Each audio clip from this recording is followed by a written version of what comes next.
Hello guys, so today we will be learning about recurrence equation for divide and conquer.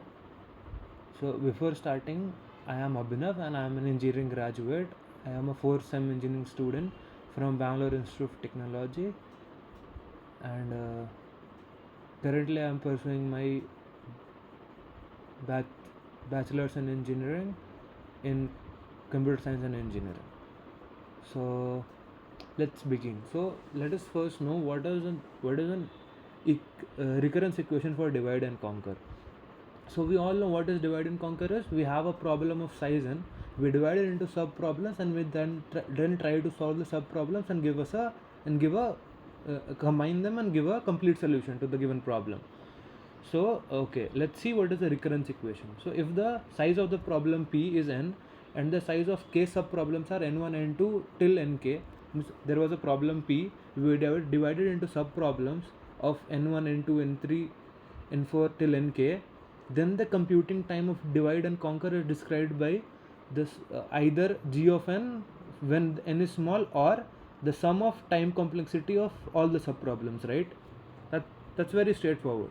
Like if a bigger problem takes you n time to solve it, and if you divide it in let's say 3 parts, so each part will take n by 3, n by 3, n by 3 time, right?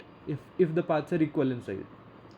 Now yeah, now here is what things mean. Like Tn is the time for divide and conquer method on any input of size n. Gn is the time to compute answer directly for a small inputs. Like for some inputs you directly give the output, right? Let's say in factorial for 0 and 1 case you are directly giving the output, you are not calculating it. And function fn is the time for dividing the problem p and combining solution to the sub problems. Yeah, also one more thing I forgot to consider was fn. Now we have to divide the sub problems and then combine it, right? That also will take some time, so that is called as fn. So now you know what is a recurrence equation. So let's now know about how to solve the recurrence equation. So to solve the recurrence equation, we have two methods. First is the substitution method, and second is the master's theorem. In this video, we will not be discussing about substitution method, because it's a bit complex and it takes a lot of time to calculate using substitution method. We will be discussing about master's theorem. So yeah, let's begin. What is the master's theorem? Okay, so master's theorem can be stated as follows.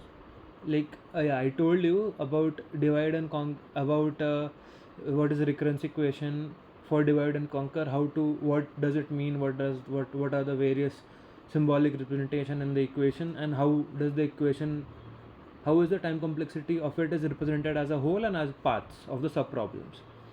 So now let's see what is the master's theorem. So I told you about that there are two methods. First is substitution method, second is the master theorem.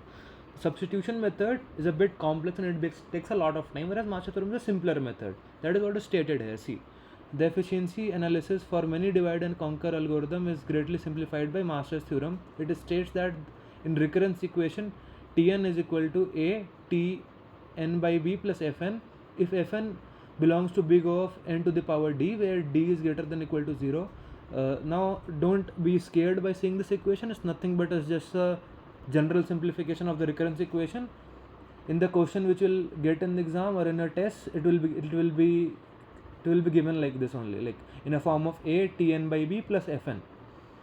Now on seeing that, you have to identify what is a, what is b, and what is d. You have to apply these conditions.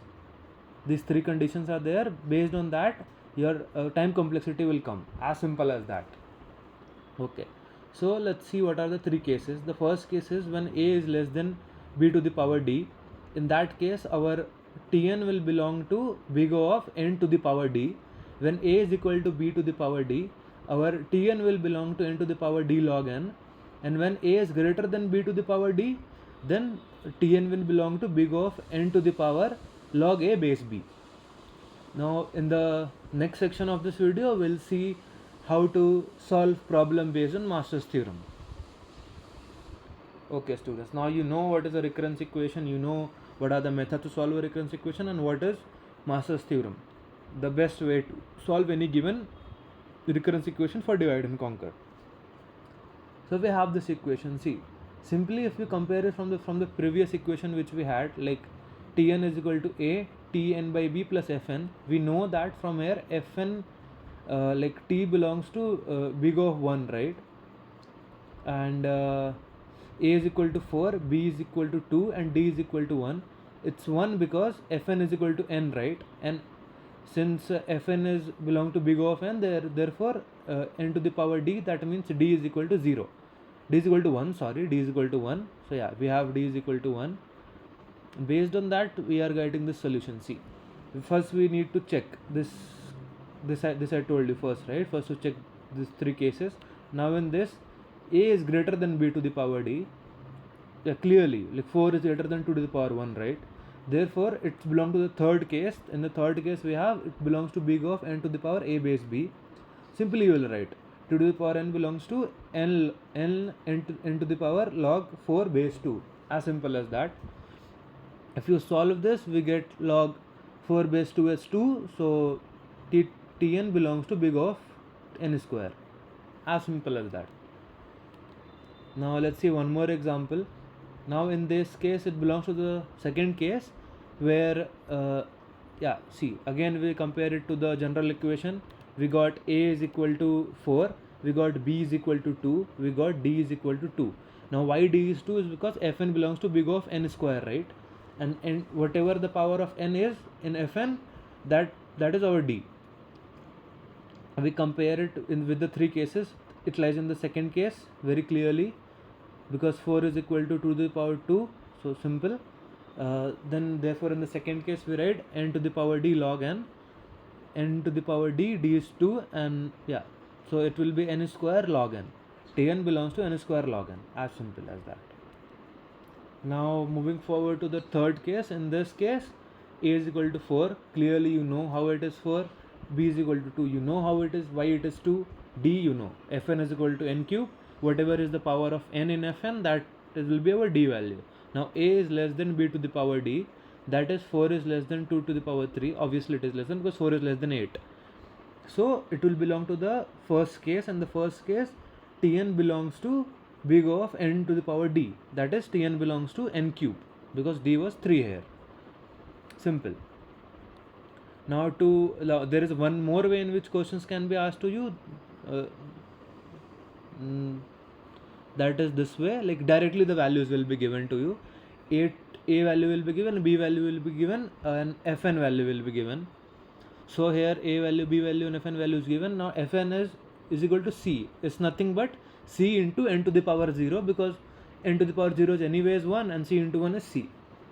So we can write A as 1, B as 2. Now D will be 0. I told you it's nothing but C into n to the power 0, and according to that D is equal to 0. Comparing it, it belongs to the second case. In the second case, Tn belongs to big of n to the power D into log n. Now keeping the value of D here, we got Tn is equal to big O of log n. Simple. Now there is one more question on the same thing. Now here we have A as 2, B as 2, Fn as Cn. Now yeah, simply you will write the values A2, B2, and Fn. From Fn you will get the value of D. Keep it in the equation. It will lie in the second case, that is A is equal to B to the power D. Second case of Master's theorem. And again Tn is equal to big of n to the power D, n base B. Keeping all the values, we get it as theta of n log n, because D was 1.